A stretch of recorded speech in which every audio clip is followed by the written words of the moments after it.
Catherine de Medici is the woman history calls the poisoner, the serpent queen, the Italian in black who is supposed to have engineered a massacre. But before any of that, before she was a villain, she was a 14-year-old girl, married into the oldest crown in Europe, and blamed for the one thing she could not produce: a child. For 10 years, the French court looked at her body and read a verdict there: barren, defective, cursed. They summoned physicians to her bedchamber. They whispered witchcraft. They came one signature away from sending her back to Italy in disgrace. And they were wrong. Not wrong about the 10 empty years. Those were real. Wrong about whose body held the answer. She was not what they called her, because there is a detail buried in the medical record of this marriage that points somewhere no one at court was allowed to look. This is not the story of the Serpent Queen. Not yet. This is a case file, a decade of blame, reopened and read back against the evidence the court had in front of it the whole time and refused to see. 10 barren years. One illegitimate child paraded as proof. A roll call of degrading cures. A repudiation threat recorded in the Queen's own court. And then, impossibly, 10 children in 12 years, from a woman everyone had already convicted of being empty. By the end, you will know exactly what changed. Not in her, in the case. This is Cursed Queens, where we take the women history called cursed and read the evidence back. If that's the history you came here for, the real story under the cartoon, subscribe and stay with me to the end, because the end is where this turns. So let me put you in the room where it started. A wedding, a 14-year-old bride, and a court already deciding what she was worth. Marseille, the 28th of October, 1533. She is 14 years old.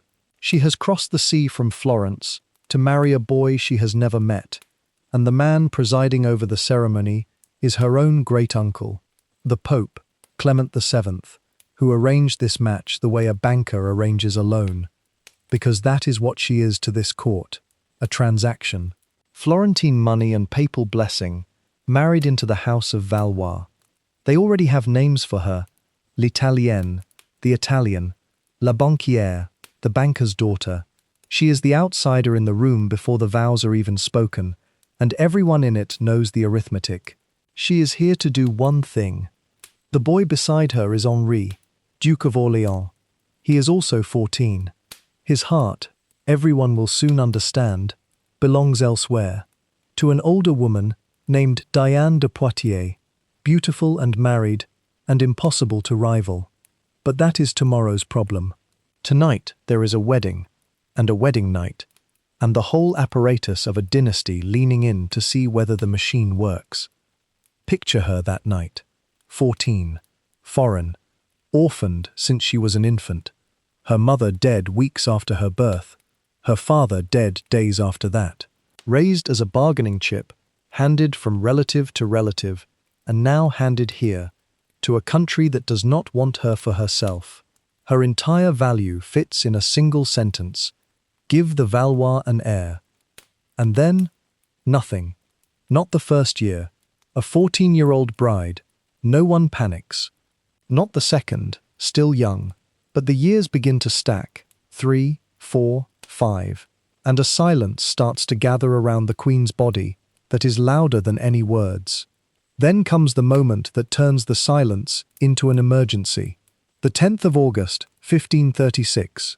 Henry's older brother, the Dauphin François, the heir to the throne of France, dies suddenly.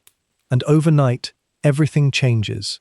Henry is now the heir, which means Catherine is now married to the future King of France, which means her empty womb is no longer a private disappointment. It is the succession of a nation. Now the physicians come. Now the astrologers come. Now men who have never met her stand in her bedchamber and discuss her body the way generals discuss a lost battle, her failure to bleed, her failure to swell, catalogued and reported and argued over as if she were terrain. There is no privacy left in a barren queen's womb. Every month her body is court business. And in the corridors the word begins. Quietly at first. Then, not so quietly. Repudiation. Send her back. She is defective goods. Return her to Italy and find the Dauphin a wife whose body works. Hold on to that room. The 14-year-old, the whispering court, the men reading her body like a document. We are going to come back to it, because everything they thought they were seeing in that room was upside down. Because here is what nobody in Marseille and nobody in that bedchamber would say out loud. Nobody examined the boy. For a decade, an entire kingdom will interrogate one body in this marriage, and it will be the wrong one. Let me show you how airtight the case against her looked. Because it was airtight. That is the whole tragedy of it. Every single piece pointed at her, and every single piece was about to be entered into evidence. Here is the case the court built against Catherine de Medici, and I want you to feel how strong it was, because a weak case is easy to overturn. This one was not weak. This one convinced everybody, including, very nearly, the men with the power to end her. Let me build it as exhibits, numbered, because that is how the court read her, and it is how we are going to unread her. Exhibit number 1. 10 years of barrenness. Not 2, not 3, 10. She married in 1533, and no living child came until 1544. A decade of an empty cradle, in a marriage whose entire purpose was to fill it. In a dynasty, a queen who cannot produce an heir is not an unlucky woman. She is a broken instrument. That is Exhibit 1, and it is the foundation everything else is stacked on. 10 years. Remember that number. We are going to run it back at the very end, and it is going to mean the opposite of what the court thought it meant. Exhibit number 2. She was a child herself, married at 14, to a boy of 14, and made personally responsible for the continuation of a royal line that had ruled France since 1328. Think about what that does to a person. Before she is old enough to understand her own body, she is told that the fate of a nation lives inside it. Every failure is her failure. That is Exhibit 2. Exhibit number 3, 1536. The Dauphin dies, Henry becomes heir, and the stakes detonate. What had been a private sadness becomes a public crisis. Now the pressure is not just from a husband or a mother-in-law. It is from a kingdom that needs a future king and is looking at a queen who cannot deliver one. Exhibit 3. One man's death turned her womb into a matter of national security. And then comes the exhibit that seemed to settle the whole question. The one I need you to hold on to more tightly than any other, because this is the one that, at the reveal, is going to turn completely inside out. Exhibit number 4. Henry had a child. Just not with her. Around 1537, campaigning in the Italian wars near a town called Moncalieri in Piedmont, the young Dauphin Henry, about 18 years old, had an encounter with a woman named Filippa Ducci, the sister of one of his squires, and she bore him a daughter, a healthy, living daughter, named Diane de France, born the 25th of July, 1538. Do you see what that did? To the court, this was proof. Cold, undeniable proof. The king's body works. He fathered a child. There she is, alive, breathing. A girl you can point at. The machinery on his side of the marriage functions perfectly. So the fault, by simple elimination, must lie on the other side. It must be her, the Italian, the banker's daughter. Her body is the one that is broken. Remember this daughter. Remember that everyone treated her as the closing argument against Catherine. Because when we get to the truth, this little girl, this supposed proof of the king's virility, is going to become the single strongest piece of evidence that the fault was never Catherine's at all. But that is later. For now, at court, Diane de France is Exhibit 4, and Exhibit 4 looks like a conviction. Exhibit number 5 is the one that will make you wince, because this is what the accusation did to her body. Catherine believed them. Of course she did. Everyone believed them. So she set out to fix the thing they told her was broken. And the medicine of the 16th century was a horror show. She drank mule's urine. She drank the urine of pregnant animals, hoping their fertility would pass into her. She wore a warm poultice over what the sources call her source of life, a poultice of ground stag antlers and cow dung. She swallowed the powdered sexual organs of boars and cats. She wore a compress of earthworms, powdered periwinkle, deer horn, and mare's milk over her navel. She drank water, dosed with what they sold as unicorn horn and ivory. She surrounded herself with diviners and astrologers. She consulted Nostradamus himself. She wore charms and medals. She refused even to ride a mule, because a mule is a barren animal, and she would not risk the association. Sit with that for a second. A queen of France, debasing herself with the filth of the age, dung, urine, ground-up animals, month after month, year after year, for a defect that, as we are going to prove, was never in her body at all. That is Exhibit 5, and it is the price her body paid for a crime it did not commit. Exhibit number 6. She came one signature from ruin. The court chronicler Brantome, writing decades later, but as the standard record we have, records that many people advised the king and the dauphin to repudiate her, since it was necessary to continue the line of France. Read that plainly. The most powerful men in France were being counseled to annul the marriage and ship her back to Italy, childless, humiliated, a returned defective good. She was, at any moment, one royal decision away from having her entire life erased. Exhibit 6. And understand what repudiation actually meant, because it is easy to read that word as a divorce and move on. It was worse than a divorce. It was a verdict. To send Catherine back to Italy was to stamp her, publicly and permanently, as the failure. The defective wife returned to the merchant family she came from. Her worth expired, her purpose unmet. There would have been no second act, no queen mother, no regent, no place in history at all except as a footnote. The Italian bride, who could not do the one thing she was bought to do. Everything she would later become existed only because that signature was never quite given. She lived those years knowing that her entire future hung on a decision that other men would make about her body, a body she was told and believed had betrayed her. Exhibit number 7. The whisper underneath all of it. In the 16th century, a barren woman was not just unlucky, she was suspect. A virtuous woman generates life. A woman who cannot was quietly wondered about. Was she marked? Was there something unnatural in her? The whisper of witchcraft followed Catherine's failure to conceive. She was never formally charged. I want to be precise about that. It never became an accusation in law, but the whisper was there, coloring how the court saw her. Exhibit 7. Now count them with me. 7 exhibits. 10 barren years.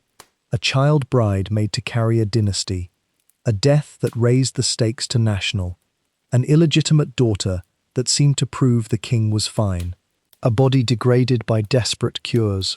A repudiation openly discussed. A whisper of witchcraft underneath. And notice what every single one of those 7 exhibits has in common. Every one of them is about her, her years, her age, her womb, her cures, her repudiation, her supposed curse. 7 exhibits, and not one of them so much as glances at the other person in the marriage. That is not because the other person was irrelevant. It is because the other person was a king, and a king's body was not a subject a physician was permitted to enter into evidence. The case against Catherine was not built by weighing 2 bodies and finding hers wanting. It was built by examining one body and never questioning the second.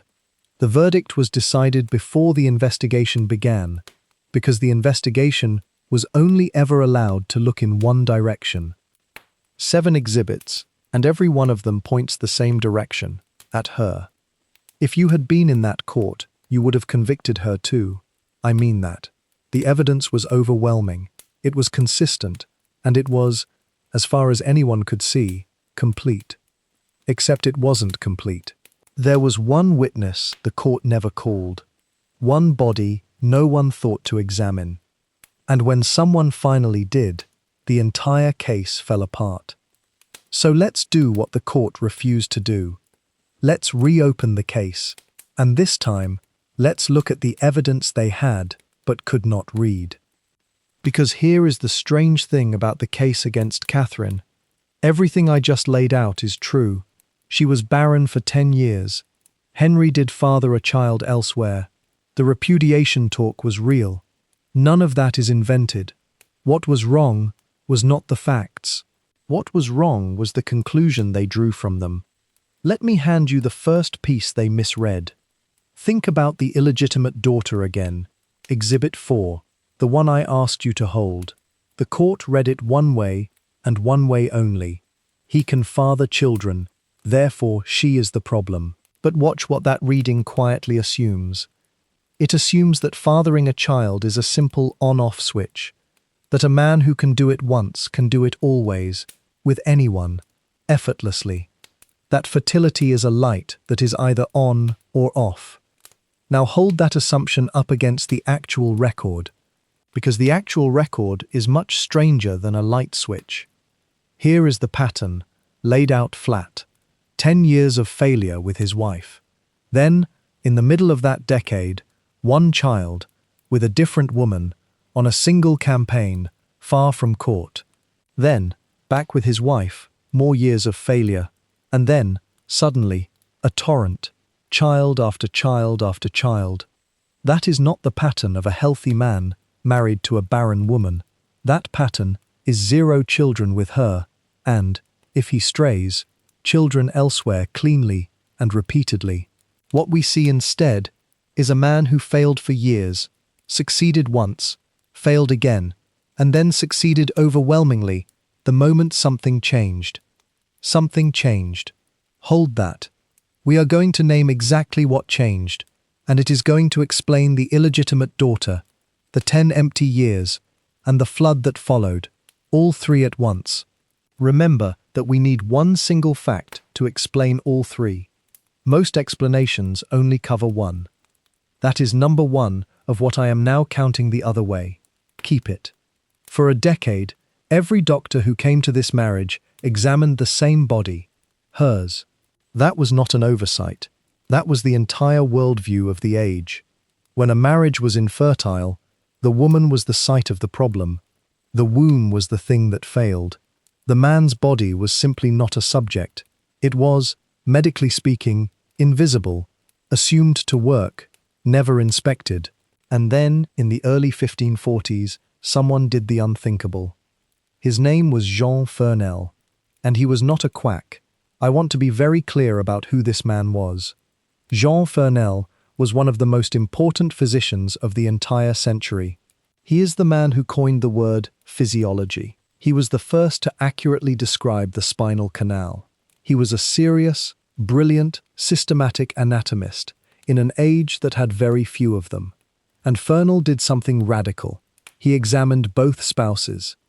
Read that again and let it land. In a court that had spent 10 years interrogating one body, Fernel looked at both.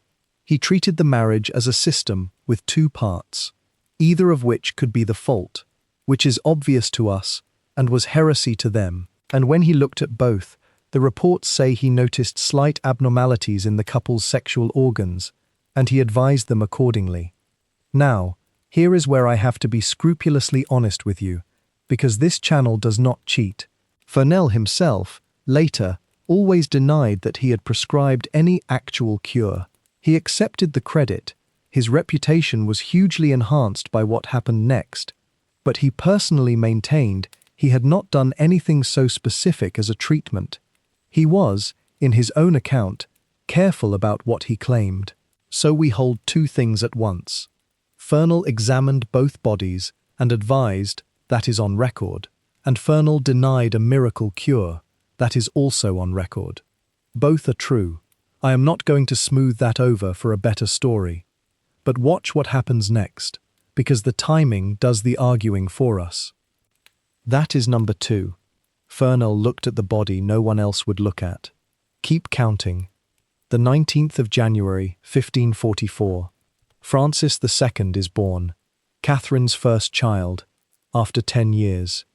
Stop and feel the impossibility of that. For a decade, this was described as barrenness, as a permanent, defining defect of her body. And then, shortly after a physician examines both spouses instead of one, the permanent defect simply evaporates. A woman who was supposedly incapable of bearing children bears one, on a body that, as far as anyone can tell, had not changed at all. And it does not stop with one. I need you to hear this list, because the list is the argument. Francis II, 1544. Then Elizabeth, 1545. Then Claude, 1547. Then Louis, 1549. Then Charles, the future Charles IX, 1550. Then Henry, the future Henry III, 1551. Then Margaret, the famous Queen Margot, 1553. Then Francis, Duke of Anjou, 1555. Then, in 1556, twin girls, Victoire and Jeanne, 10 children, in 12 years, 7 of them surviving to adulthood. The woman they called irreversibly barren became one of the most fertile queens of the entire 16th century. 10 pregnancies in 12 years. That is number 3, and it is the loudest one yet. The barrenness that was supposed to define her, gone, and gone in a torrent. Keep it with the others. Now, I told you I would not cheat, and there is a cost to that fertility I am not going to hide from you, because it is part of who she was. That final birth, the twins in 1556, nearly killed her. One twin, Jeanne, was already dead in the womb. To save Catherine's life, the surgeons had to break the legs of the dead child to remove her. Catherine survived. She never bore another child. The body that a court had spent a decade calling empty had, in the end, given almost too much. I want to slow down here, because there is a piece of this that the numbers can't quite carry, and it matters for what comes next. Picture the actual conditions of those 10 years, not the summary, the daily texture of them. A Queen of France does not fail in private.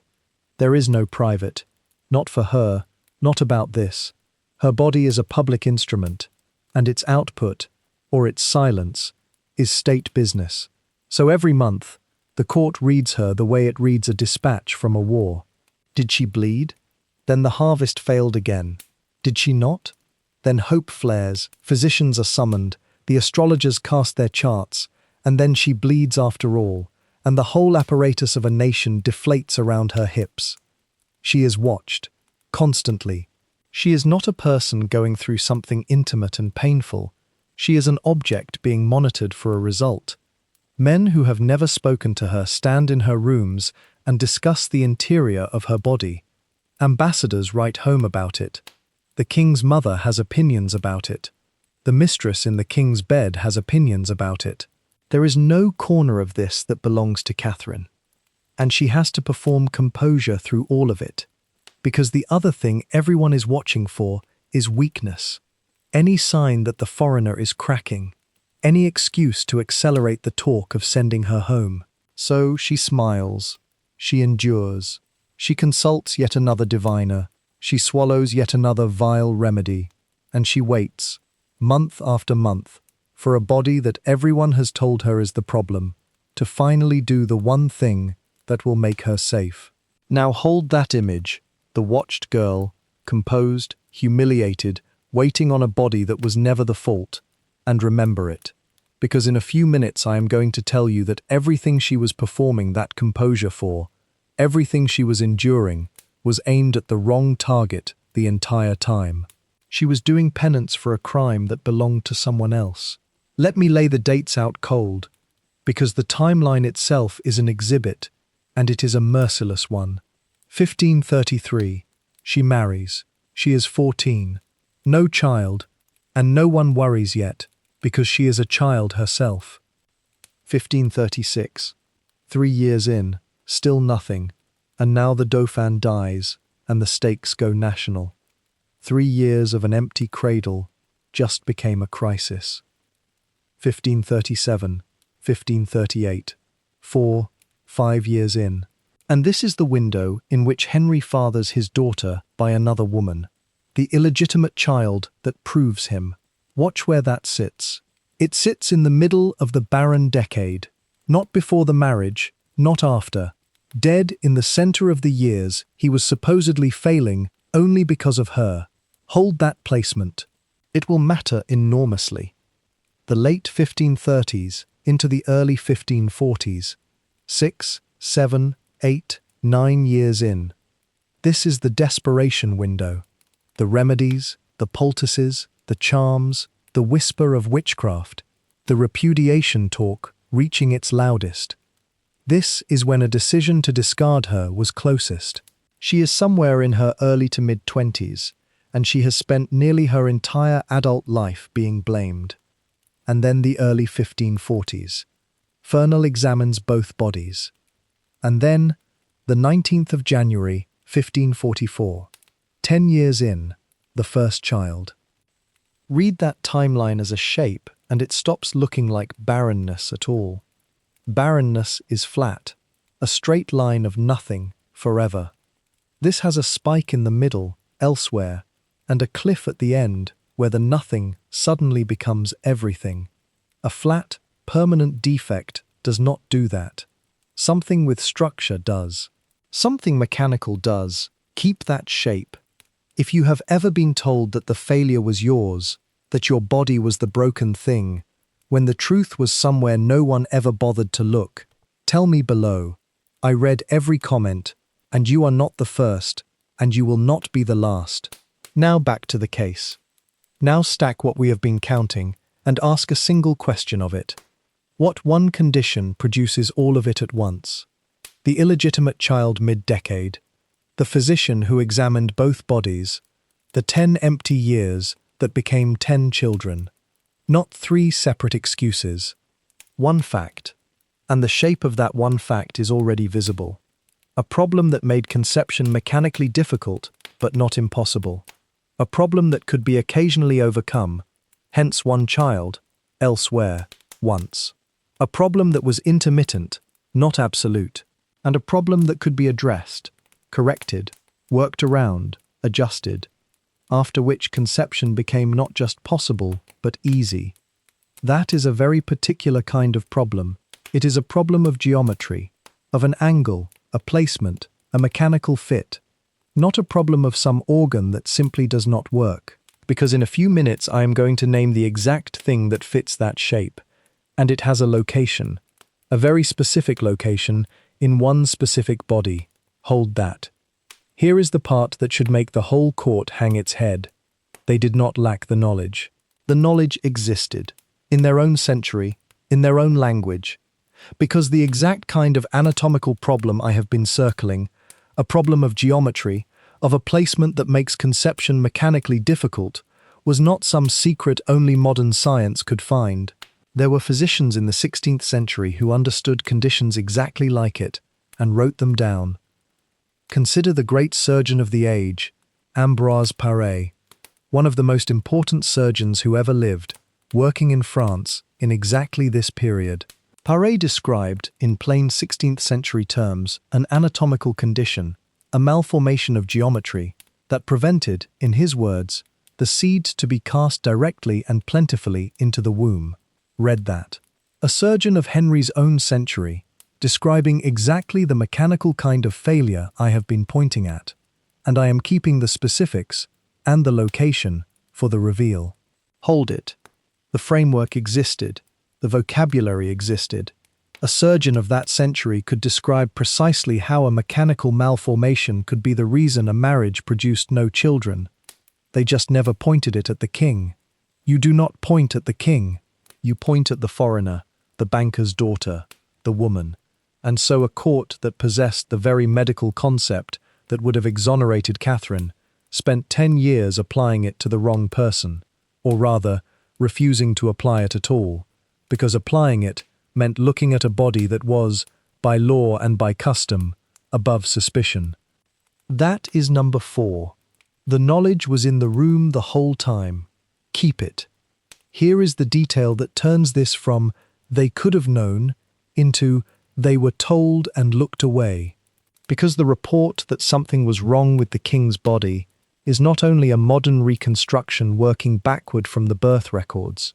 The malformation was noted in the medical tradition itself, written down and passed along by physicians, including one, whose name we will come back to at the reveal, who set it down directly on the record. The knowledge did not stay locked in the 16th century and then get invented by us 400 years later. It was observed, it was written, it was preserved. It simply could not be spoken as the explanation while it mattered most, because the explanation implicated a king.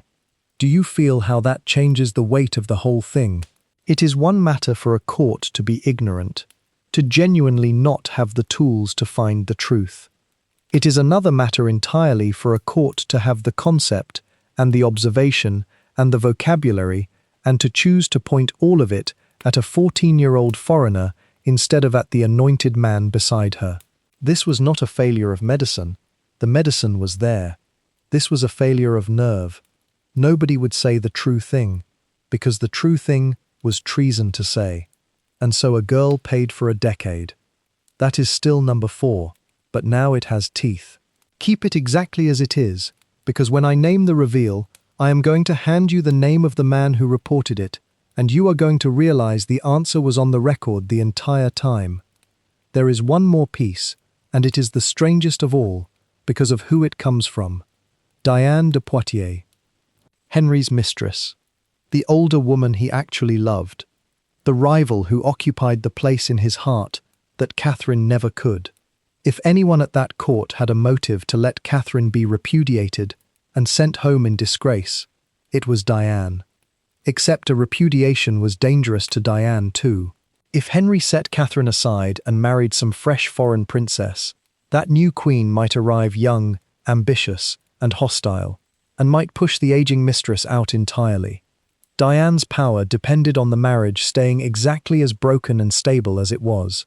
A miserable, childless, dependent Catherine was, paradoxically, the Queen Diane could live with.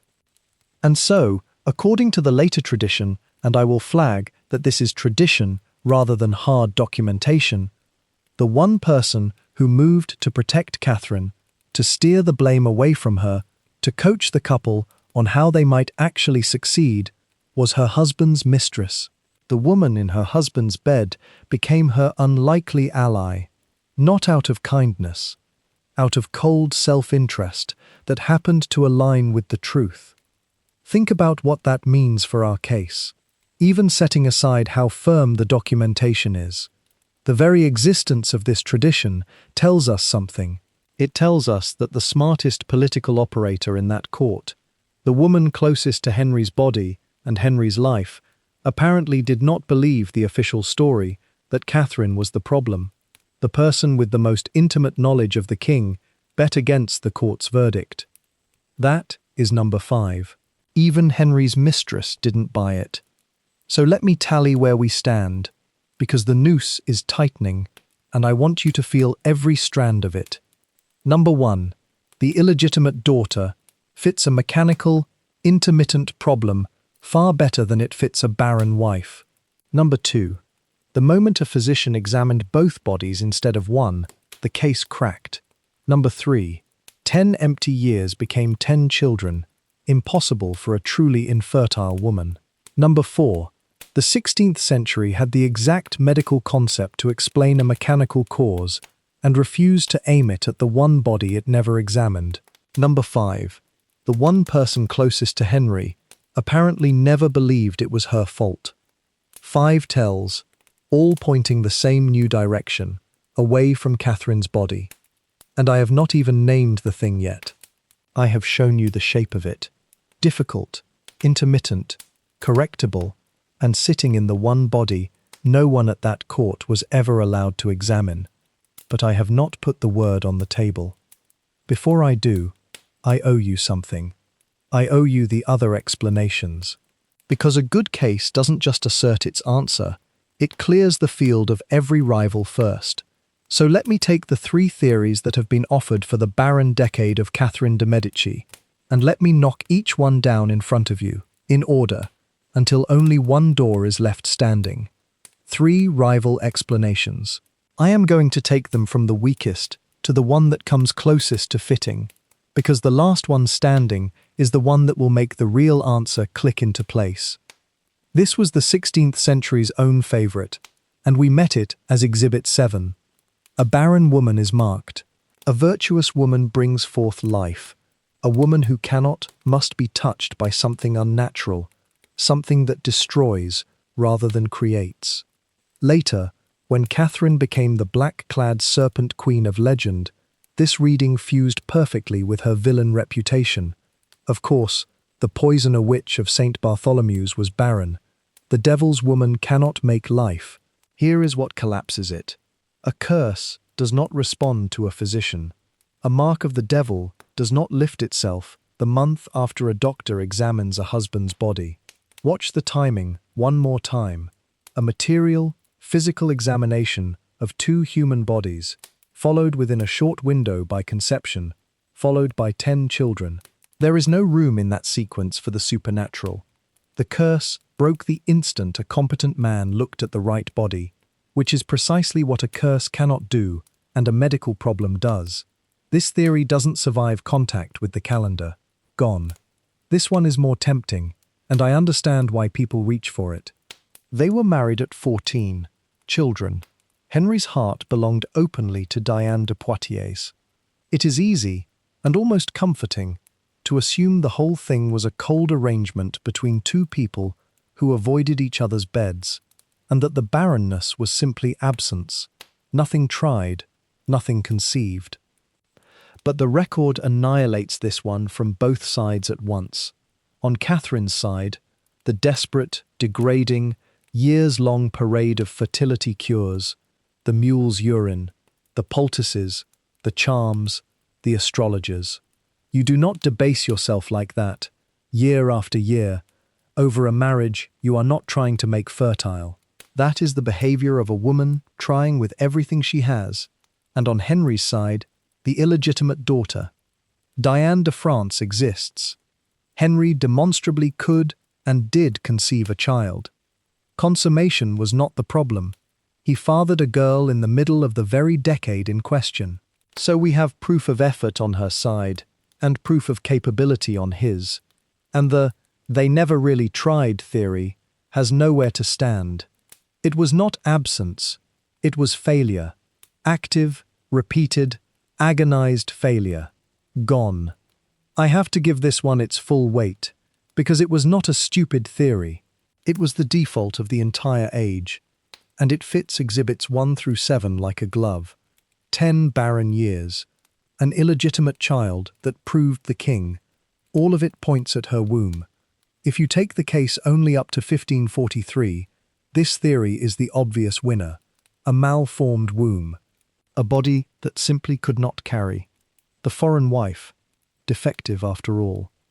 And then 1544 happens. And 45. And 47. And the theory dies the most complete death of all three. Because a woman with a body that cannot bear children does not bear 10 of them in 12 years.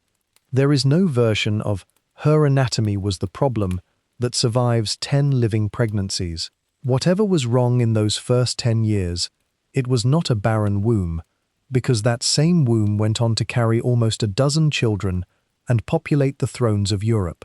The one theory that fit the first half of the story is obliterated by the second half. So look at what we have left. Not a curse, the timing kills it.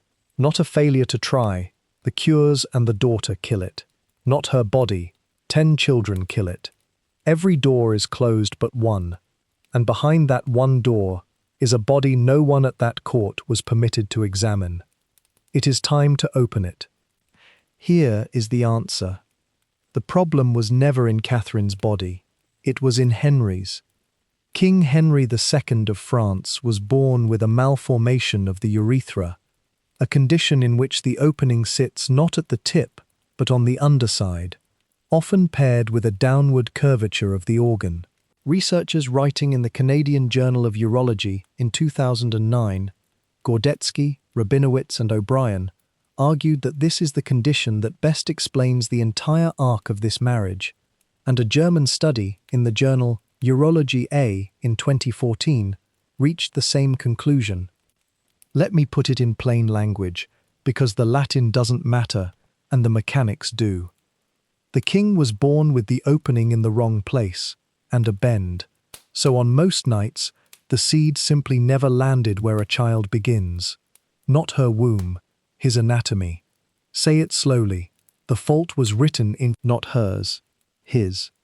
And now, watch every single piece of this case reorganize itself around that one fact. Because this is the thing I promised you. Not 3 explanations. 1. Let me run the scoreboard back through the king's body, and I want you to watch every exhibit that convicted her turn and point the other way. Exhibit 1. 10 barren years. Explained. A misplaced opening and a downward curve make conception mechanically difficult. Most attempts fail, not because anyone is barren, but because the geometry is wrong. 10 years of near misses. Explained by his body. Exhibit 4. The illegitimate daughter. The proof, remember. The child everyone said settled the case against Catherine. Now watch it flip completely. A mechanical malformation like this does not make conception impossible. It makes it difficult and intermittent. Which means occasionally, with the right partner, the right circumstance, a single roll of the dice on a campaign far from home, it can succeed. One child, once, elsewhere, is not proof the king was fine. It is the exact fingerprint of a man whose body worked sometimes and failed most of the time. The strongest proof against Catherine was all along the strongest tell that the fault was his. The court held up the murder weapon and called it an alibi. Exhibit 8. Jean Fernel, the physician who examined both bodies, explained. He looked at the one body no one else would look at, saw the abnormality, and advised the couple how to work around it, how to succeed despite the geometry. And remember, he later denied prescribing any cure. He didn't need a cure. He needed only to see the problem and tell 2 people how to get past it. That is why conception followed the consultation. Not magic, not a curse lifting, a mechanical problem, correctly located and worked around. Exhibit 9. 10 children in 12 years. Explained. Once you know how to get the seed past a bad angle, a fertile couple is simply a fertile couple. Nothing about Catherine changed. Nothing needed to. Her body was never the problem. The moment the problem in his body was understood and managed, she did exactly what her body had always been able to do. And the 16th century knew. Exhibit. The one I planted, Ambroise Paré, the great surgeon, describing in his own century a male curvature that prevents the seed from being cast into the womb. They had the concept. And I promised you the name of the man who put the king's own malformation on the record. Here it is, Nicolas Venet, a French physician writing in the century that followed, the 1600s, is cited as reporting Henry's malformation directly. Not a modern historian reaching back 400 years and guessing. A named physician carrying the thing forward in the medical record long before any of this was a modern theory. So understand what we actually have. Paré's century held the concept. A surgeon of Henry's own age could already describe exactly this kind of mechanical failure. And then the report of the king's specific body was written down and preserved into the century after by Venet. The concept was there in Henry's lifetime. The record survived past it. This was never hidden knowledge. It was knowledge they refused to aim at the crown, because to aim it at the crown was unthinkable, and to aim it at the foreign wife was easy. Now, I told you I would be honest, and here is my one hedge, and I am only going to say it once. We cannot examine Henry's body. He died in 1559, and no relevant autopsy survives. The precise modern label rests on contemporary reports of a malformation plus the fertility pattern. It is a reconstruction, the strongest one on the table, argued in peer-reviewed urology, but a reconstruction. That is the honest limit of it. Here is what is not a reconstruction. Here is what is not hedged. Here is what we know for certain. Catherine de Medici was blamed for a decade. She drank filth. She wore dung against her skin. She stood in a court that discussed cutting her loose. She lived under a whisper of witchcraft. She carried, alone, the shame of an entire kingdom's disappointment. And the failure was never, not for one single day, located in her body. That part is not possibly. That part is not the strongest theory. That part is simply true. Run the numbers one last time and hold them all at once. 10 empty years. His body. The illegitimate daughter. His body. The physician who broke the case. He examined his body. The 10 children that followed. Her body, which had been fine the entire time. The knowledge the century possessed and refused to use, aimed away from his body. Every exhibit, every one, turned around and pointing at a king who was never once asked to answer for himself. The barren Italian was not barren. She was married to the reason. And here is the cruelest part. She won. She survived the barren decade. She outlasted the repudiation talk. When Henry died in 1559, a lance splinter through the eye in a jousting accident, the powerless, blamed, foreign wife became the most powerful person in France. Queen Mother, Regent, the woman who had been one signature from being erased, now held the crown of France in her hands for the sake of her sons. The sons she had been tortured for a decade to produce. And then watch what happens to them. Francis II, her firstborn, the child that ended the barren years, dead within 2 years of taking the throne, at 16, of an ear infection. Charles IX, dead at 23, of tuberculosis, his reign forever stained by the St. Bartholomew's Day massacre. Henry III, the last of her crowned sons, assassinated in 1589, stabbed by a friar, heirless. 3 sons, 3 crowns, 3 deaths, an ear infection, a disease, a knife, different causes, no single curse, whatever the legends want. Just the ordinary, relentless attrition of the age. The Valois dynasty, in power since 1328, ended in the male line within months of Catherine's own death. The succession she was blamed, degraded, and nearly discarded to secure? It collapsed anyway.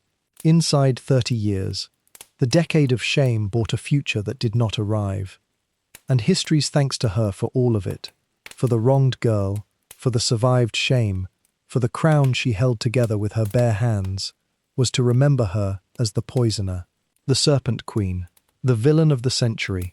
Not the 14-year-old blamed for a body that was working perfectly, the witch in black. So let me ask you to do the thing history never did for her. Imagine being her. You are 14 years old. You are already an orphan. You have been one since before you could walk. You are in a foreign country that calls you the Italian and the banker's daughter, married to a boy who loves someone else, and you have been told that your entire worth, your only worth, is a child. And the child does not come.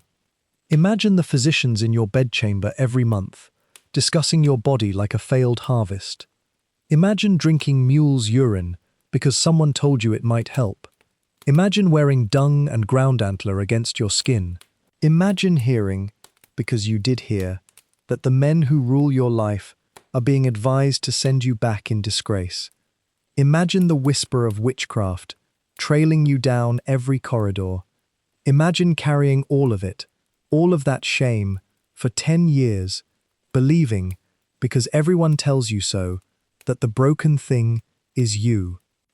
And imagine that the broken thing was never you at all, that the answer was standing right beside you the whole time, wearing a crown, above suspicion, never once asked to explain himself. That is the weight Catherine de Medici carried, and she carried it, and she survived it, and she was written down as the monster anyway. So here is the question I want to leave with you, and I genuinely want your answer, because there is more than one defensible way to read this. Was Catherine de Medici a victim of her own century's ignorance, a body blamed because no one would look at the kings? Was she a victim of the men specifically, of a court that chose to accuse a foreign girl rather than question a crown? Or do you read the record a third way entirely, as a woman who was, in the end, no simple victim, but a survivor who turned every cruelty done to her into power? Where do you land, and why? Tell me down in the comments. I read every one. This is exactly the kind of argument I love having down there with you. And if this changed how you see her, if the Barren Italian looks like a completely different woman now than she did 20 minutes ago, subscribe, so the next case finds you. Because there is always a next woman history called cursed, and there is always a body no one thought to examine. And tell me where you're watching from, drop your city or your country below. It never stops amazing me how far these stories travel. Her name was Catherine de Medici. They called her Barren, they called her cursed, they called her the Serpent Queen. They were wrong about the first one for 10 years.